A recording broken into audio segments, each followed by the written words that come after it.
Tottenham 2, Bayern Munich 7 is how it finished. Spurs are winning this game at one point, all the way back in the 12th minute. Serge Gnabry getting 4 goals for the visitors. Absolute shambles of Spurs, their worst home defeat ever, if you exclude the Intertoto Cup, which I think we will for that reason. Craig, where do we start? Well, I thought Bayern Munich were excellent. I didn't get off to the greatest start, were a little bit out of shape, but then took control of the game and were super clinical in the second half. I mean, brilliantly clinical, managed the game fantastically well, sat in when they had to, hit in the counter when they had to, played the right balls over the top at the right times, played short when they needed to, dominated the midfield as the game went on, particularly towards the end of the first half with Tottenham playing this sort of diamond shape. Lots of switches of play, which really had the Tottenham midfield sort of running from side to side. And we're stretching them. Coutinho playing in that free role looked great again behind Lewandowski. So I thought they were superb. Yeah, I mean, they gave up some efforts. And, you know, Tottenham were a threat, particularly early on. But I still thought Bayern Munich were excellent. But from Spurs' point of view, just quickly, you know, one thing that gets me is you know, I think there is a flatness around the place at the moment. They've kept one clean sheet against Crystal Palace since, I think, last April. No, they got a 0-0, but that was Colchester. There's a flatness around there. There's almost an admittance that some players don't want to be there. You could throw the manager into that. But one of the things I keep seeing and hearing, and I don't think you can have it both ways, is when they have success, like getting to the Champions League final, is Pochettino.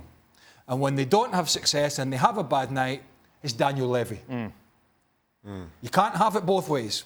You can't have it. Pochettino's great, and when they have a bad night, and I'm seeing it. I'm seeing a lot of guys on social media, journalists and pundits, saying, "Well, the purse strings," and I know he's tight-fisted. I know he's a bit of a deal maker. I know he drags his heels, Daniel Levy. But here's the deal: Tottenham have still got good players, you know, really, really good players, and to be beat 7 tells you flatness, poor decision making, bad mistakes, and tactics wrong. I have no problem with the praise that Pochettino has been getting over recent seasons, especially when you consider the lack of spending and how they've continued to progress over the last 4 years. They continue to finish top 4 despite everybody else spending.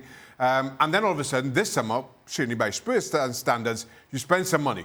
And now you're looking for the team to kick on. And it has been desperately poor throughout. And now Pochettino has some questions to answer, and rightly so. This is a team that lost in the Champions League semi-final last season, in the final last season, up against a Bayern Munich team who didn't seem to have any answers against Liverpool. And look at how differently both of these teams approach it. And in Spurs' defence, and Pochettino said as much as did Kovac in their post-game press conferences, Bayern were just simply clinical. But they were better. And in a season where we've spoken a lot about teams passing the ball out to the back and a lot of times to their detriment, I thought Bayern executed it to perfection, showed how it's to be done. Clinical, expected goals, making friends everywhere. They've got Spurs winning this game. Clinical is a word that, as Shaka said, Pochettino used, Craig used it as well. Is there an argument to just say it was just one of those days in which everything that Bayern Munich had ended up in the back of the net, and it isn't maybe as bad as the scoreline suggests? If you want to be the most positive Spurs fan in the whole wide world, yes, you can certainly go down that line if you want to. If you're realistic, then you have to ask simple questions, and the simple questions of defending and simple principles. No pressure on the ball, you still have a high line. That doesn't make sense. Because no pressure on the ball means that Thiago Alcantara can look up and see Serge Gnabry making the run in behind, everybody ball watching, he just times the run well, puts the ball over the top, and it's a goal by Serge Gnabry. No pressure on the ball, and you again have a high line, and you have a guy in Serge Aurier that continues to just pay attention to the ball, and regardless of what's going on in behind. And it's not only him, because Rose was doing the same thing down the left-hand side. And so you say, okay, well, maybe we can sort it out with our center back. Maybe not. Because Alderweireld in the goal by Serge Gnabry in the second half continues to back up, and doesn't show him one way or the other, allows him time and space, top of the 18-yard box. This is not defending. And so there's a lot of things that you can point at in the Spurs team that it's not just, it's one of those days. No. It's that maybe these guys, to some degree, they're finding it difficult to be confident in their own abilities, to believe in whatever the manager is putting out as a plan, and perhaps they have stopped listening. Right. And if that's the case, then it's a far darker scene than what we believe. The truth is that you look at what Spurs were in the second half. When they score 4-2, you're thinking, well, maybe they get back in the game. When Kane got the penalty to make it 4-2. Okay, all right, maybe. And then it was just capitulation. It was just stop playing. Bayern Munich continued to knock the ball around. Eventually, they get the three more goals in the last 10 minutes of the game.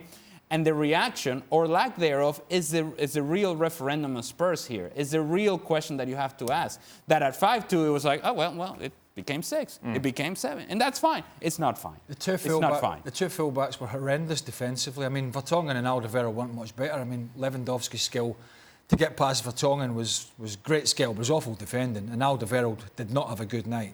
But the two fullbacks, two experienced fullbacks, to be caught so often with the spin in behind, it's quite scary, really. I mean, I played out there in that position for the national team quite a few times. It's not my natural position, but even I could work out if somebody's spinning in behind me that I can't go and push in tight on them, because early on I got a warning, so I've got to give myself a little bit of space, and then I've got to drag a midfielder across, and I've got to try and double up. I can't be pushing in there. And then Gnabry and Coman are spent. Two of the quickest players that Bayern have got is like a quick spin in behind and the ball popped over the top. That's just basic defending. On the other side of the coin, Danny Rose should have given a penalty away as well on Kingsley Coman. How VAR never gave that, I don't know. So the scenario could have been worse. But listen, you know, they came through the Champions League last year after a bad start. There is no sign so far that that's going to be the same, because they're not defending properly. They're capitulating. They did it in Olympiacos with a 2-0 lead. They've done it pretty much most of the games. They're giving goals away. Giving goals away almost every week. Yes, they're good to watch going forward. They're a threat. They've got pace, Spurs. They've got good players. But as a structure defensively at the moment, they're all over the parish. And there's only one man can get on the training field and fix that. It's a manager. Thanks so much for watching ESPN on YouTube. And for more sports highlights and analysis, be sure to download the ESPN app. And for premium content and live streaming, subscribe to ESPN+.